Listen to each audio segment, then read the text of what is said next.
La Suprema Corte de Justicia acaba de resolver un caso relevante sobre derechos de marca en México. ¿De qué se trata? Vamos a platicar con el experto en propiedad intelectual del despacho Regalado y Galindo. Él es Oliver Galindo Ávila. ¿Cómo estás, Oliver? Buenas tardes. Muy bien, Darío, Rogelio, buenas tardes. ¿De qué se trata este caso que resolvió la Corte ayer? Pues hemos tenido ya un año activo en propiedad intelectual. La Corte ha tocado ya tres temas importantes para la materia.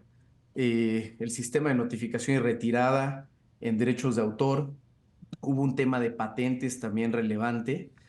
Y en esta ocasión le tocó el turno a derecho de marcas. Y qué bueno porque es un asunto de mucha importancia que ya llevaba en la corte atorado de alguna manera 3 años.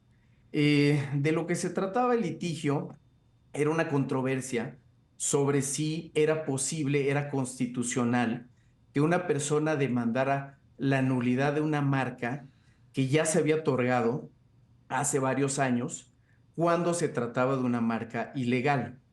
Y esto que parecería algo muy sencillo, pues se volvió controversial porque desde el año 2020, tú sabes que la Corte a veces funciona en salas o en pleno. Eso significa que a veces la Corte vota los asuntos en grupos de 5 ministros o cuando son asuntos muy importantes, lo votan los 11 ministros. Entonces, una de estas salas en 2020 estudió un asunto y decidió que la regla era inconstitucional y lo que decían era, no se puede demandar la nulidad de una marca, aunque sea una marca ilegal, cuando ya han pasado varios años de su otorgamiento. Y esta situación pues generó un vacío, una fractura en el sistema porque durante 3 años no hubo certidumbre de cómo se podían anular marcas ilegales.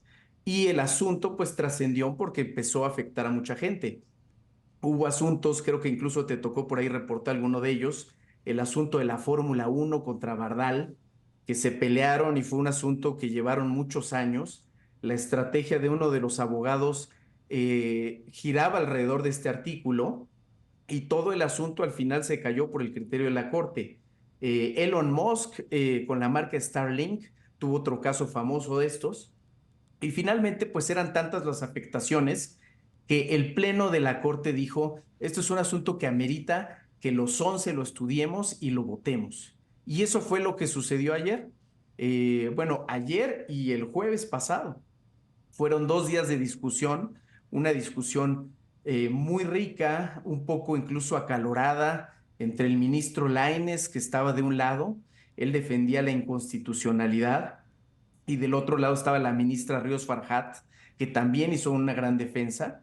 Y finalmente se decidió en una votación dividida de 6 contra 4 que el artículo es constitucional. Y qué bueno, porque al final, pues es una regla que es la base de más de un 60% de las demandas de nulidad. Y si no la tenemos, era como tener una verdadera fractura en el sistema. Y pues eso no es bueno, sobre todo en épocas de inversiones. Ahora con el fenómeno de nearshoring, todos queremos que el país esté funcionando bien y el régimen de propiedad intelectual es algo de lo que los inversionistas más observan cuando deciden si van a invertir en un país. Y el hecho de tener este hueco en el sistema, pues para México no era nada bueno.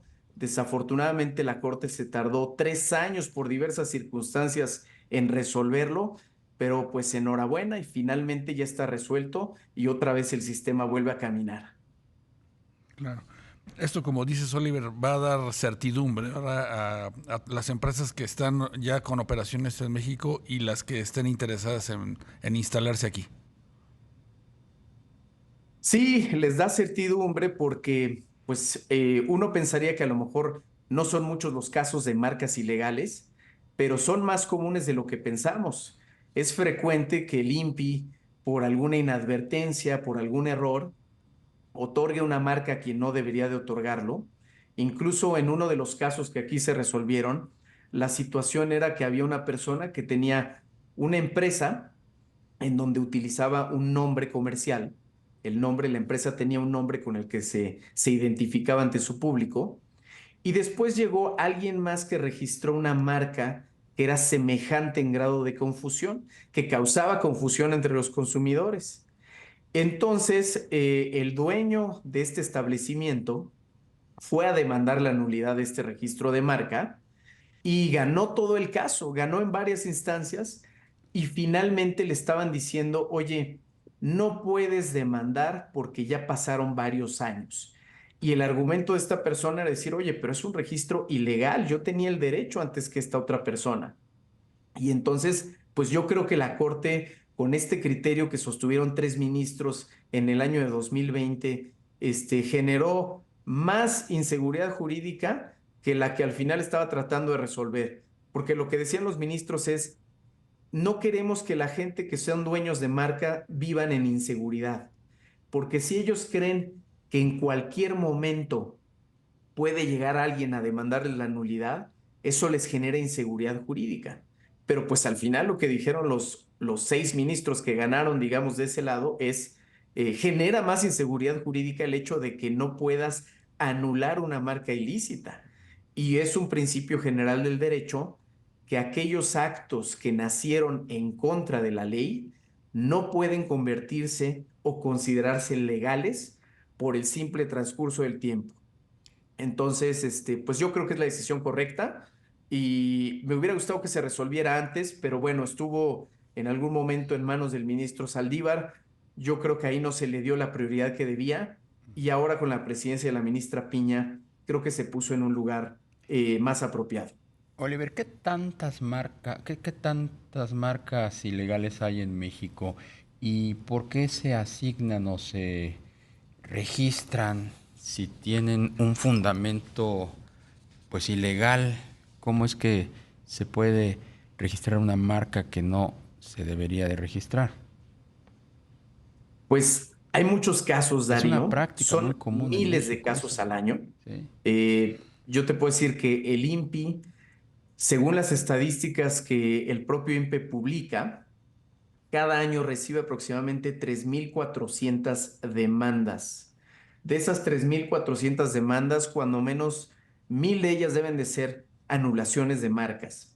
Mm. Es un número alto y lo que sucede es que, mira, por ejemplo, a veces se trata de una cuestión de simple error o inadvertencia, puede ser a lo mejor del examinador del INPI.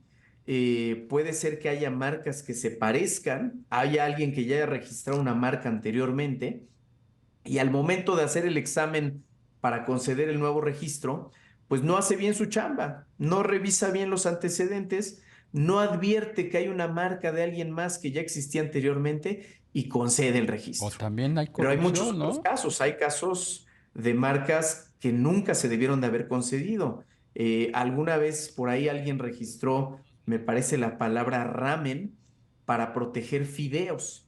Y pues la palabra ramen es una palabra que no se puede dar a una persona en exclusiva porque corresponde a un tipo de fideo. Entonces una marca es una palabra que debe ser de libre uso, pero el examinador en ese momento pues lo vio y dijo yo no sé qué es el ramen y otorga el registro.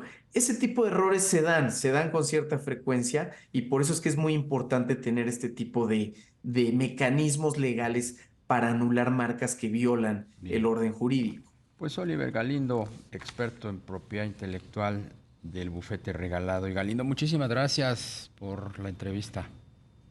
Gracias a ustedes, Darío, Rogelio, con mucho gusto. Que pases buena tarde.